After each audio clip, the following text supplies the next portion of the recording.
Folks, happy Monday. Welcome to First Coast Living. I'm Curtis Dvorak. And I'm Angelia Savage in for Casey DeSantis today. How are you? I'm great for a Monday. Yeah? I think I had a good weekend, a nice relaxing weekend. So, you know, when you have a little relaxing weekend, you're ready for Monday. There you go. Yeah. And it's the best day of your life because it's the day you're actually living.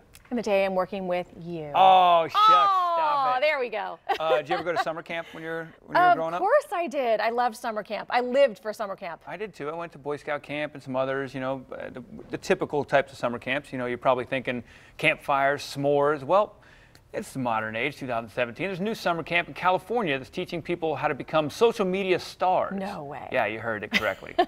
Listen to what a couple of campers have to say. My dream is to be a performer, and social media is the best way to do that. Why is social media the best way to do that, do you think? There are people our age that, you know, have millions of subscribers and people are watching them and they're making tons of money, and it's something they love to do. Campers range in age from their early teens to their mid-20s, and we're told it's drawn campers from around the country. I keep calling them campers because this is not a camper. This is like a computer class. They're texters.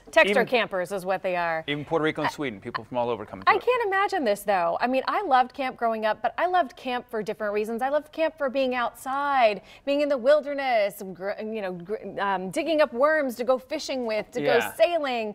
I loved that kind of stuff. Like, where are they holding this camp? I got to find out where they're holding this. Is this like out in the woods? Are they taking pictures in the woods, like teaching them? I don't know. But the one thing that we did read that is good, I'm glad they're doing, is they are teaching, since it says, you know, teens, early teens, online safety. Yeah, well. I think that's important. But Yeah. I mean, the thing is, this is a really expensive camp.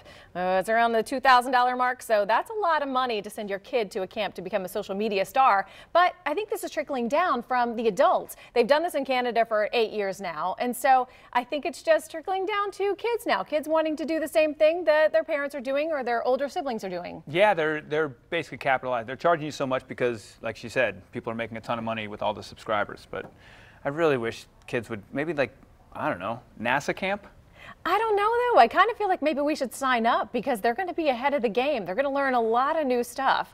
And I'm sure there's a lot of good things in there, too. It's not going to be just how to become the next Kardashian. I'm sure there's going to be some really good stuff, too. Maybe, Social media is a good deal. It's going to make you stare at this more, and I'd rather people stare at this more, which, you know, Yeah, as far as agreed. like your first job, do you know how old you when you applied for your first job? 15. 15? Yes. All right, well, this kid's got you beat by a little bit. Last week, NASA announced that it was looking for a new planetary protection officer. I already sent my resume.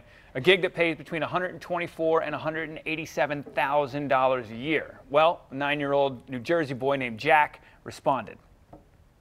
Here's the letter. This is the letter that he wrote. It reads, "Dear NASA, my name is Jack Davis, and I would love to apply for the Planetary Protection Officer job. I may be 9, but I think I would be a good fit for the job. One of the reasons is my sister says I'm an alien."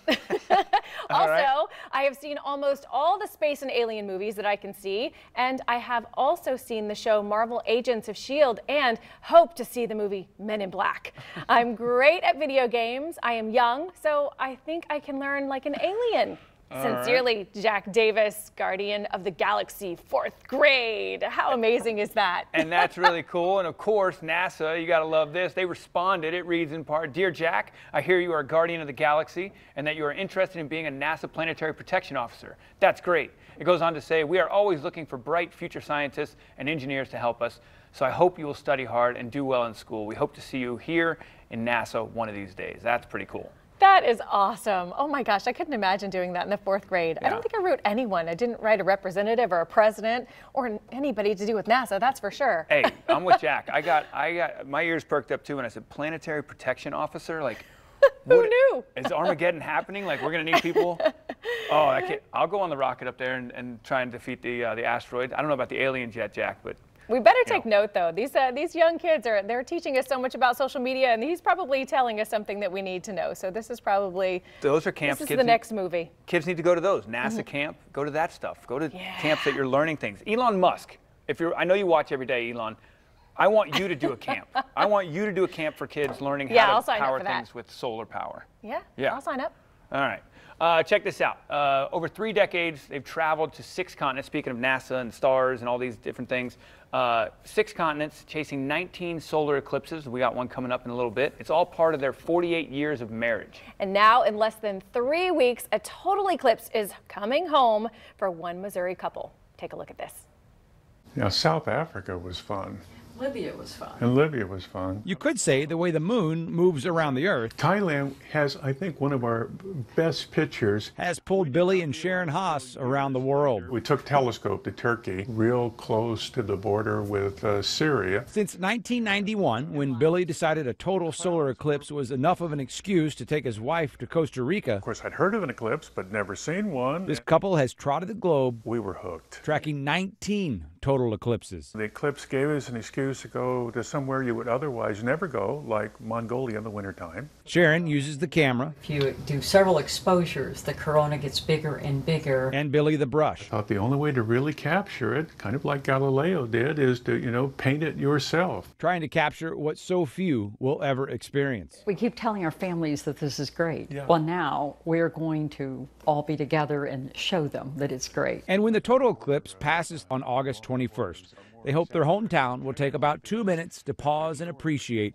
what's kept them on the go for more than 25 years. Try very hard to see this. Even in our modern world where we can analyze it, we know what's happening, that moment where it actually blocks out the sun is really a kind of a fascinating experience. Whether or not you capture it on film, capture it in your imagination, because it's pretty special. There we go. Crazy. See, those are people kids need to learn from. That's awesome. Mongolia in the wintertime? I like how he's like, Really? she's just like, Libya was fun. Mongolia was cool. Like, yeah, Yeah. that's, of course it is. Traveling around, we got the one coming up on the 21st, and they're saying there's going to be all kinds of traffic congestion heading into the path of totality because everybody's going to be trying to get the 100%. I think it's going to be so cool. We had a guy on the other day from JU, a professor, and he came on to talk about the glasses that you need to wear. And I thought you could literally just kind of squint and look at it really quickly. No. I didn't know. I had no idea. So we've had so many eclipses in Yeah. our lifetime, and they say it's going to be the last one ever. It's the most epic The ever one every over the single most time. amount of U.S. states. But this one really is going to be a big deal. So I have the glasses ready, and I think we're going to go out and we're all going to take a look We at got it. So 90% hopefully here. it's not a cloudy night. Hopefully Yeah. it's a good thing. That should be good. Yeah. 2:30 here, around there, about 90%. But this is, are you a fan of spiders at all? Oh gosh, no, I'm not, but we'll see. I don't know, these fuzzy ones are pretty cool though, but this one's pretty Fuzzy creepy. ones are cool. Some unwelcome guests are actually popping up in homes in San Diego right now. Yep, tarantula season, and their sightings are up and in the area right now. And so far, there have been stories of a woman finding the arachnoid on her microwave, and a man actually found one in his shoe. Oh boy, they're saying a change in the weather is believed to be driving the spiders indoors. Take a look. When the daytime comes along, they'll look for shelter, to get out of the sun, that sort of thing. And your house is as good as any place. Is that Uncle Jesse? It did look Uncle like, Jesse oh my from Dukes of God, Hazzard? that looked like Uncle Jesse, you're right. Oh my Adding God, that insult was to awesome. injury is the fact that the tarantulas are in the midst of mating season. So entomologists say they're also out and about looking for a partner. So leave them alone. Let them do their thing. They're working, They're working. They're not working. They're coming in from the weather. Tarantulas have, there's a lot of good qualities. They're eating the bugs that would otherwise do other stuff in your house. But I was reading they can get up to 12 inches. Yeah? 12 inches, 12 centimeters. Centimeters? No. Like well, 12, I don't know. I don't know. I looked Depends it up, who- and I was depends like, whose ruler that you're looks like using it's at going to what be a house. pretty big deal. So I'm like, I want to know. Some houses use You've got that centimeters, in some there. houses use inches. We were talking about looking it up this. 'cause I wanna make sure. I constantly am talking about being healthy, and one thing you hear me say over and over is get sugar, processed sugar out of your life. This one, do you drink sodas? Of course I do. Oh, I no. do. No, no. So sodas. Look, I pondered this question this weekend, and before this was coming on. Why are we making something? We as humans know that sodas are bad for us. Why do we continue to make them? That doesn't Because make they sense. taste so good. But they're bad for you. Especially They're horrible grape for you. soda. Oh my gosh, grape soda is like just my thing. That's my fix. I love grape soda. Orange soda, grape soda, Sunkist. I love all of those. But it's horrible. Like when cigarettes were bad for you, they had to put a warning on the thing. They don't put a warning label on the soda. Sodas are not the same. I don't think that's the same stuff. Well, they're starting to. They're starting to lose. In my life, they've lost popularity years ago. But apparently right now, sodas are losing It's never going to popularity. fizz out. Never, never, never. But apparently the consumption of soda is the lowest it's been in more than 3 decades. Oh gosh, whatever. As more and more Americans turn to healthier choices, But whatever. as you're about to see, there's something else that may be discouraging people from choosing sugary drinks. Take a look.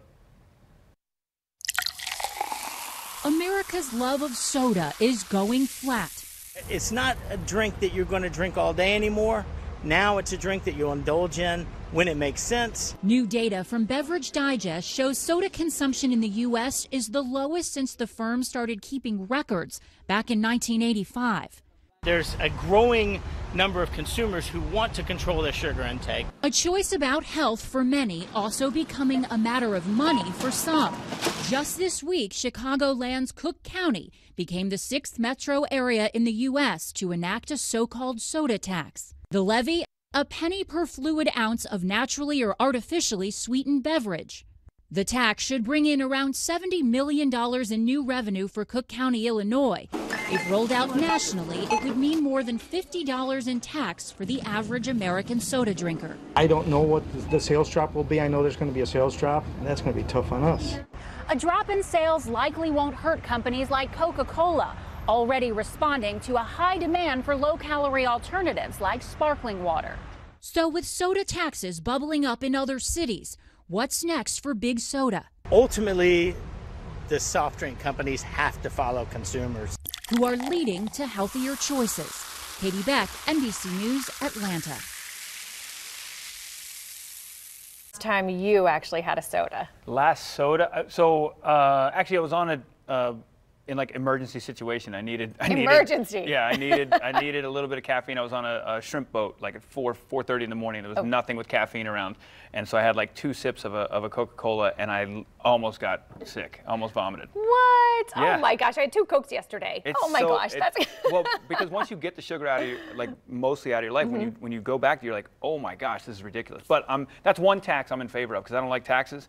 But that's one because it costs so much on the whole infrastructure because of all the terrible things that sodas do to you. Doesn't matter what the tax is going to be. I'm still going to drink it. But you know what? I mean, I really feel like, you know that drink, LaCroix? It seems like everyone drinks that these days. No and there's sugar. so many other things that are on the market, but that is that soda feel and that soda taste without all the sugar and everything. Yeah. So yeah, Those are I good. love those too. But I mean, anything fizzy is probably what I like. So take out the sugar, I guess. I don't know. So if I tell you this cup right here is poison and it'll kill you, you'll drink it because it tastes good? If it tastes like sugar, probably yeah.